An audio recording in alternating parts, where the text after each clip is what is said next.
दिल्ली के आसमान में उड़ते हुए दो प्लेन की ऐसी भयानक टक्कर जिसमें 349 मासूम लोगों को अपनी जान गंवानी पड़ी। मौत के खौफनाक मंजर की ऐसी तस्वीर जिसे दिल्ली के लोग मरते दम तक नहीं भूल पाएंगे। इतिहास में जब कभी हवाई दुर्घटनाओं की बात होगी तो चरखी दादरी में हुए दो प्लेन की टक्कर सबसे भयानक हादसे के रूप में सामने आएगी। इस वीडियो में आप जो कुछ भी देख रहे हैं वो एक सच्ची घटना पर आधारित है। इस वीडियो को बनाने का मकसद किसी भी तरह का अफवाह फैलाना नहीं है। हमारा मकसद सिर्फ न्यूज देना है। हम इस वीडियो में जो कुछ भी बताते हैं वो इंटरनेट पे डाली हुई जानकारियों के हवाले से बताते हैं। हमारे द्वारा जो पिक्चर आपको वीडियो में दिखाया जाता है वो कंप्यूटर द्वारा बनाया या तो सोशल मीडिया पे डाले वीडियो के क्लिप को उठाकर दिखाया जाता है। तो आपसे निवेदन है इस वीडियो को सिर्फ अपनी जानकारी के लिए देखें। दिल्ली का इंदिरा गांधी इंटरनेशनल एयरपोर्ट आज दुनिया के सबसे आधुनिक और बिजी एयरपोर्ट में शामिल है, जिससे हर साल लगभग 60 मिलियन यात्री 58 डोमेस्टिक और 62 इंटरनेशनल शहरों के लिए उड़ान भरते हैं। अनुमान के मुताबिक साल 2030 तक हर साल लगभग 100 मिलियन यात्री दिल्ली एयरपोर्ट से यात्रा करेंगे। लेकिन 1990 के दशक में दिल्ली एयरपोर्ट टेक्नोलॉजी और सुविधाओं के हिसाब से इतना विकसित नहीं था। हालांकि उस वक्त भी आधे से ज्यादा भारतीय इंटरनेशनल उड़ान के लिए इसी एयरपोर्ट का इस्तेमाल करते थे, जिसके कारण दिल्ली का एयर स्पेस काफी बिजी रहता था। 2010 में अपने आधुनिकरण से पहले दिल्ली एयरपोर्ट का काफी बड़ा हिस्सा इंडियन एयर फोर्स के लिए रिजर्व था, जिस कारण से एयरपोर्ट पर फ्लाइट के आने और जाने के लिए केवल एक ही एयरवे उपलब्ध था। आमतौर पर इस तरह के बिजी एयरपोर्ट पर आने और जाने के लिए अलग अलग एयरवे होते हैं, जिसके कारण फ्लाइट को मैनेज करना काफी आसान होता है। इसके अलावा उस वक्त दिल्ली एयरपोर्ट पर केवल एक ही रडार उपलब्ध था, जिसका मुख्य मकसद एयरपोर्ट पर फ्लाइट के ट्रैफिक को कंट्रोल करना था। आमतौर पर बड़े एयरपोर्ट्स पर 2 रडार होते हैं। पहले रडार से फ्लाइट ट्रैफिक को कंट्रोल किया जाता है, वहीं दूसरे रडार को आने और जाने वाली फ्लाइट्स की हाइट और स्पीड वगैरह जानने के लिए काम में लाया जाता है। यही दोनों कारण हमारी आज की केस स्टडी में महत्वपूर्ण भूमिका निभाने वाले हैं। 12 नवंबर 1996 दिल्ली का Indira Gandhi international airport Saudi Arabian airlines की फ्लाइट 763 सऊदी अरबिया के दाहरन इंटरनेशनल एयरपोर्ट के लिए उड़ान भरने की तैयारी कर रही थी।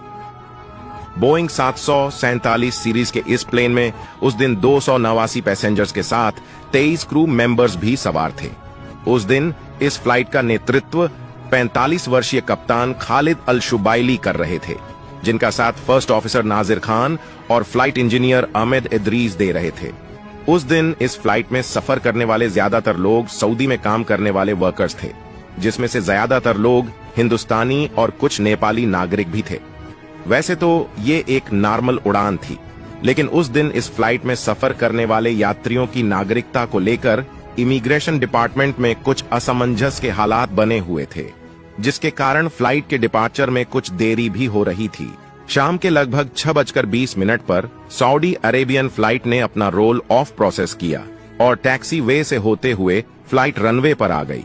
कंट्रोलर टावर से परमिशन मिलने के बाद लगभग 6:30 पर फ्लाइट ने दिल्ली एयरपोर्ट से टेक ऑफ किया। अपने निर्धारित फ्लाइट रूट को फॉलो करते हुए सऊदी अरेबियन फ्लाइट ने मिडिल ईस्ट जाने के लिए वेस्ट डायरेक्शन में अपना क्लाइंब शुरू किया।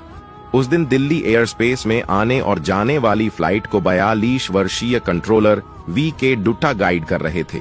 1980 में एयर ट्रैफिक कंट्रोलर के तौर पर ज्वाइन करने के बाद दत्ता ने अपने कैरियर में काफी उपलब्धियां और प्रमोशंस हासिल किए थे। एक बिजी एयर स्पेस होने के बावजूद कंट्रोलर दत्ता काफी सूझबूझ के साथ सऊदी अरेबियन फ्लाइट को गाइड कर रहे थे। जैसा कि हम पहले ही जान चुके हैं कि उन दिनों दिल्ली एयरपोर्ट पर आने और जाने वाली फ्लाइट के लिए केवल एक ही एयरवे था। G452 के नाम से निर्धारित ये एयरवे दिल्ली एयरपोर्ट से चरखी दादरी होते हुए वेस्ट साइड में जाता था और आने जाने वाली सभी फ्लाइट सिर्फ इसी रूट का इस्तेमाल करती थी। हालांकि किसी भी तरह के एयर कोलिजन से बचने के लिए इस एयरवे से गुजरने वाली हर फ्लाइट के बीच में कम से कम 1000 मीटर का हाइट डिस्टेंस होना अनिवार्य था।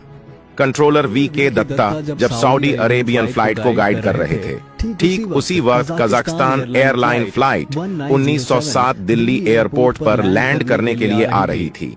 UN 76435 नाम से रजिस्टर ये फ्लाइट 27 पैसेंजर्स और 10 क्रू मेंबर्स के साथ कजाकिस्तान के चिमकेंट एयरपोर्ट से उड़कर दिल्ली आ रही थी। ये एक चार्टर्ड फ्लाइट थी जिसमें यात्रा करने वाले ज्यादातर पैसेंजर्स कजाकिस्तान नागरिकता वाले रूसियन थे जो शॉपिंग करने के लिए दिल्ली आ रहे थे।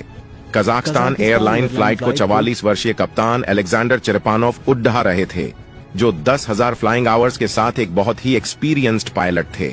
इसके अलावा फ्लाइट में फर्स्ट ऑफिसर एरमेक जंगीरोव और फ्लाइट इंजीनियर अलेक्जेंडर चुप्रोव के साथ 2 और तकनीकी लोग फ्लाइट क्रू का हिस्सा थे। ये एक बहुत ही बड़ा प्लेन था जिसे आमतौर पर भारी सामान ढोने के लिए काम में लाया जाता था, लेकिन कुछ केबिन बदलाव करके इस फ्लाइट में कार्गो के साथ साथ पैसेंजर्स के लिए भी जगह बनाई गई थी। दिल्ली के एयर स्पेस में आते ही कजाकिस्तान एयरलाइन के रूट को कंट्रोल करने की जिम्मेदारी भी कंट्रोलर वीके डुटा की थी, जो सऊदी अरेबियन फ्लाइट के साथ साथ अब कजाकिस्तान एयरलाइन को भी गाइड कर रहे थे। कंट्रोलर डुटा ने सऊदी अरेबियन फ्लाइट को 14,000 फीट की ऊंचाई पर जाकर उसी हाइट पर उड़ते हुए आगे बढ़ने को कहा।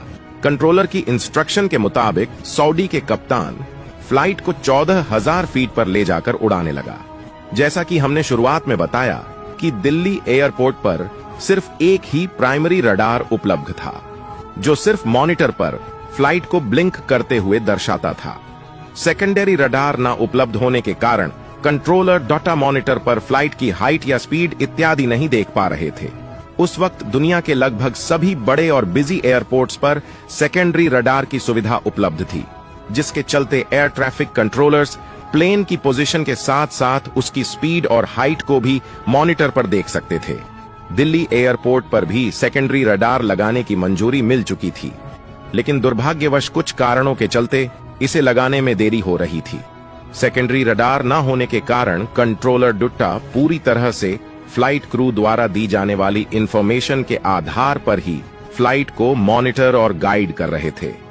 इसके अलावा उनके पास और कोई माध्यम नहीं था जिसका इस्तेमाल करके वो किसी फ्लाइट की सही हाइट या स्पीड का पता कर सके। इस तरह की सिचुएशन में फ्लाइट क्रू के साथ अच्छा तालमेल और कम्युनिकेशन होना बहुत ही जरूरी होता है, क्योंकि कंट्रोलर किसी भी फ्लाइट की स्पीड या हाइट वगैरह जानने के लिए पूरी तरह से फ्लाइट क्रू पर ही निर्भर होता है।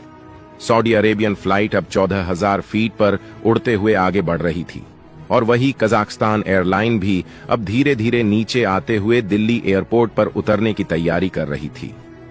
23,000 फीट पर उड़ते हुए कजाकिस्तान एयरलाइन की फ्लाइट को कंट्रोलर डुट्टा ने 15,000 फीट की ऊंचाई पर आने के लिए कहा, ताकि 14,000 फीट पर उड़ रही सऊदी अरेबियन फ्लाइट बिना किसी परेशानी के उसके नीचे से गुजर जाए।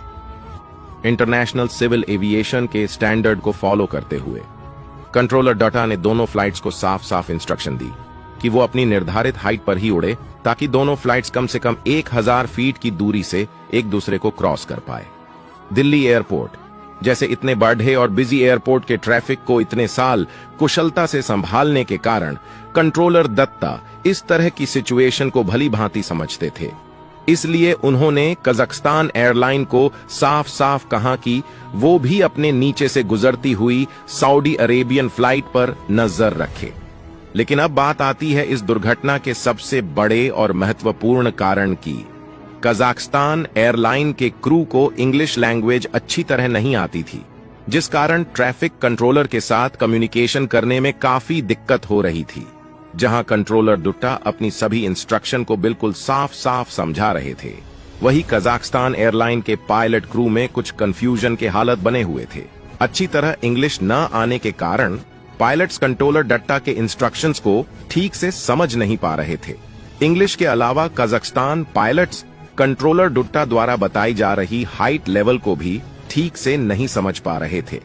इंटरनेशनल एविएशन स्टैंडर्ड्स को फॉलो करते हुए कंट्रोलर डुट्टा हाइट को फीट में बता रहे थे, लेकिन उन दिनों कजाकिस्तान पायलट्स हाइट को मीटर में मापते थे और इसलिए उन्हें कंट्रोलर डुट्टा द्वारा बताई जा रही हाइट को समझने और कैलकुलेट करने में बहुत परेशानी आ रही थी। और फिर वही हुआ जिसका डर था।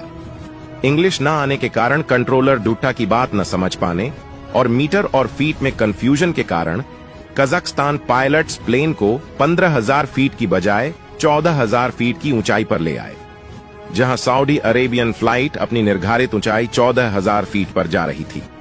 उसके ठीक ऑपोजिट डायरेक्शन से कजाकिस्तान फ्लाइट भी 14,000 फीट की ऊंचाई से लैंड करने के लिए आ रही थी।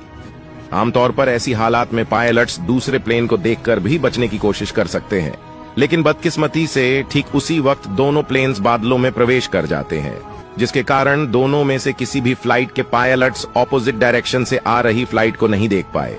हादसे से कुछ सेकंड्स पहले कजाकिस्तान फ्लाइट के पायलट को अपनी गलती का एहसास होता है और वो अपनी हाइट बढ़ाने की कोशिश करते हैं, लेकिन तब तक बहुत देर हो चुकी थी। भारी भरकम कजाकिस्तान फ्लाइट का left wing Saudi Arabian flight के राइट इंजन और विंग को फाड़ता हुआ निकल जाता है। एक बड़े धमाके के साथ सऊदी अरेबियन फ्लाइट हवा में ही टुकड़े टुकड़े होकर बिखर जाती है। वही कजाकिस्तान फ्लाइट भी थोड़ा और आगे जाकर क्रैश हो जाती है। कई किलोमीटर के एरिया में दोनों प्लेन का मलबा और लाशों के टुकड़े फैल जाते हैं। दोनों प्लेन्स में से कोई भी जिंदा नहीं बच पाया। तबाही के उस भयानक मंजर को चरखी दादरी के लोग जिंदगी भर नहीं भूल पाएंगे। इन सबसे अनजान कंट्रोलर दुट्टा अपने मॉनिटर पर पास आती दोनों फ्लाइट की डॉट्स को देख रहे थे और मान रहे थे कि आपस में मिलने के बाद ये दोनों फ्लाइट डॉट्स फिर से अलग अलग होकर दूर चली जाएंगी। लेकिन तभी अचानक दोनों फ्लाइट डॉट्स मॉनिटर से गायब हो जाती है। किसी अनहोनी की आशंका से परेशान कंट्रोलर डूटा बार बार दोनों फ्लाइट्स से कांटेक्ट करने की कोशिश करते हैं और कोई जवाब न मिलने के कारण उनकी चिंता बढ़ती चली जाती है। उसी वक्त वहां से गुजर रहा अमेरिकन एयरफोर्स प्लेन का पायलट कंट्रोल रूम में कॉल करके कहता है कि उन्होंने अभी अभी आसमान में एक तेज धमाका और रोशनी देखी है, और इसी के साथ कंट्रोलर दत्ता का शक यकीन में बदल जाता है कि दोनों फ्लाइट्स आपस में टकराकर क्रैश हो चुकी है। मानव इतिहास में दो प्लेन के हवा में टकराने की यह सबसे बड़ी दुर्घटना थी, जिसमें 349 मासूम लोगों की जान चली गई। इस दुर्घटना के तुरंत बाद ही दोनों प्लेन के ब्लैक बॉक्स को खोज निकाला गया और भारत सरकार ने दिल्ली हाई कोर्ट जज रमेश चांद्रा लाहोटी की अगुवाई में लाहोटी कमीशन का गठन करके इसकी जांच शुरू कर दी। जांच रिपोर्ट में दुर्घटना का मुख्य कारण कजाकिस्तान पायलट्स का कंट्रोलर दुट्टा की इंस्ट्रक्शन को ना फॉलो करना पाया गया। कंट्रोल टावर की इंस्ट्रक्शन को ठीक से ना समझ पाने के कारण कजाकिस्तान पायलट्स अपनी फ्लाइट को 15,000 फीट की बजाय 14,000 फीट ऊपर ले आए, जिसके कारण ये हादसा हुआ। यह हादसा इतना बद्धा और दुखद था कि इसकी जांच के तुरंत बाद directorate general of civil aviation ने फ्लाइट सेफ्टी को मजबूत करने के लिए कई महत्वपूर्ण नियम बनाए। दिल्ली आने जाने वाली सभी फ्लाइट्स के लिए TCAS सिस्टम को अनिवार्य कर दिया गया। TCAS एक ऐसा सिस्टम है जो दो प्लेन को हवा में एक दूसरे से टकराने से बचाता है। प्लेन्स की हाइट और स्पीड का सही पता लगाने के लिए दिल्ली एयरपोर्ट पर सेकेंडरी रडार को भी लगाया गया। इसके अलावा आने और जाने वाली फ्लाइट्स के लिए दिल्ली एयरपोर्ट पर 2 अलग अलग एयरवेज बनाए गए ताकि दो प्लेन्स सुरक्षित गुजर सके और इस तरह की दुर्घटनाओं को रोका जा सके।